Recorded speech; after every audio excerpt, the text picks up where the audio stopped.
Hey, what's up mga idol? Magandang umaga, magandang gabi kung saan man kayo ngayon. So, pag-uusapan natin ngayon yung laban ni Pitbull Cruz versus Lamon Roach mamaya mga idol. Mangyayari na yan madaling araw o umaga dyan sa Pilipinas. So mga idol, marami na kasi nagpe-predict. Halos isa lang naman din kasi yung prediction nito. Marami nagsasabi na ma-outback si Pitbull Cruz. Malaki yung chance ni Lamon Roach na manalo by decision, at kung manalo naman si Pitbull, knockout. So yan naman talaga yung madalas prediction kapag slugger versus boxer mga idol, no? So normal yan, kahit sino naman magpe-predict, ganun talaga ang prediction yan. Decision by Roach, knockout by Pitbull Cruz. Pero mga idol, pwede namang magbago yan. Pwede din namang manalo si Pitbull by decision at Roach by knockout. So pwede magbaliktad yan mga idol, no? So unahin muna natin si Pitbull. Ano bang dapat niyang gawin para talunin niya si Lamon Roach? Isa dyan, syempre dapat condition siya. Kasi alam naman natin itong si Lamon Roach, boxer yan eh. Marunong mag-outbox yan. Tsaka pwede ding sumabayan kasi nung time na lumaban sa kay Tank Davis, hindi naman siya tumakbo nun eh. Nakipagsabayan siya, naging counter puncher siya nun. So mangyayari dyan, dapat yung sugod ni Pitbull, hindi yung sugod lang siya ng sugod, walang depensa. Dapat pag sumugod siya, dapat nakataas pa rin yung kamay niya. So ganoon naman lumaban si Pitbull mga idol. Dapat hindi siya yung magpabaya, hindi yung puro lang sa opensa, wala sang depensa. Dapat kumpleto yan, at sana maganda yung kondisyon ni Pitbull para talagang kung ano mang ibibigay ni Lamon Roach, kung tatakbo man ito, mag-outboxer, mag side to side movement, kaya niyan sundan. Hindi yung one dimension lang. Kilala naman natin si Pitbull, kondisyon naman lagi yan eh.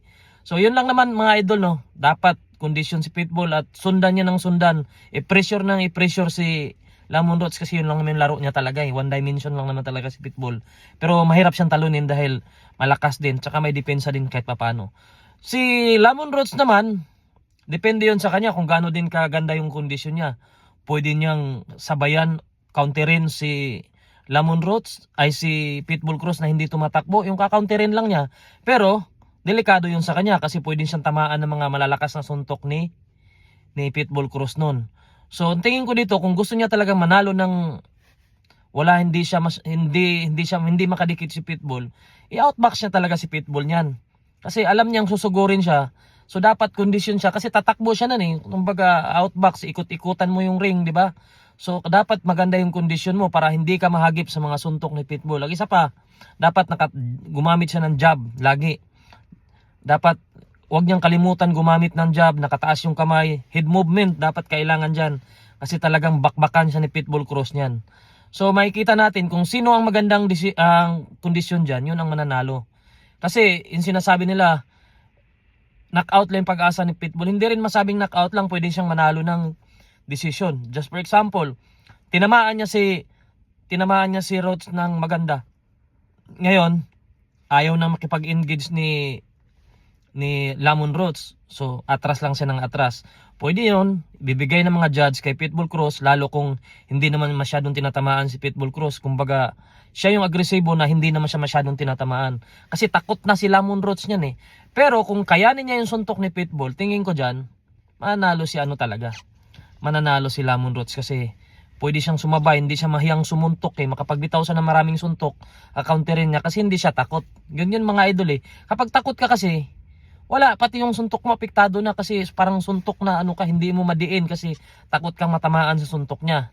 Kaya abangan natin yan mga idol kung sino magandang game plan dyan, sino maganda yung kondisyon, yun ang mananalo. Pero kung tatanungin nyo ako ilang porsyento ibibigay ko sa bawat boxingero, para sa akin ibibigay ko kay Lamado dyan si Roach ng mga 55-45 siguro para sa akin, kasi kahit sa mga tayaan Lamado si Roach. Kasi kung titingnan natin, one dimension lang si Pitbull Cruz. So pwede siyang ma-outbox talaga kapag maganda yung kondisyon ni Lamon Roach. Singin ko naman maganda yung kondisyon niya. Pero kung maganda yung mga patama ni Pitbull, pwede niyang i-knockout si Lamon Roach. So siyempre, ganyan ang sinabi ko, madali lang i-predict yan. Decision by Lamon Roach, knockout by Pitbull Cruz, o pwede rin manalo si Pitbull Cruz by unanimous decision or decision. Pero tingin ko Lamon Roach, hindi ko nakikita nga knockout niya si Pitbull Cruz. Yun lang mga idol, maraming salamat.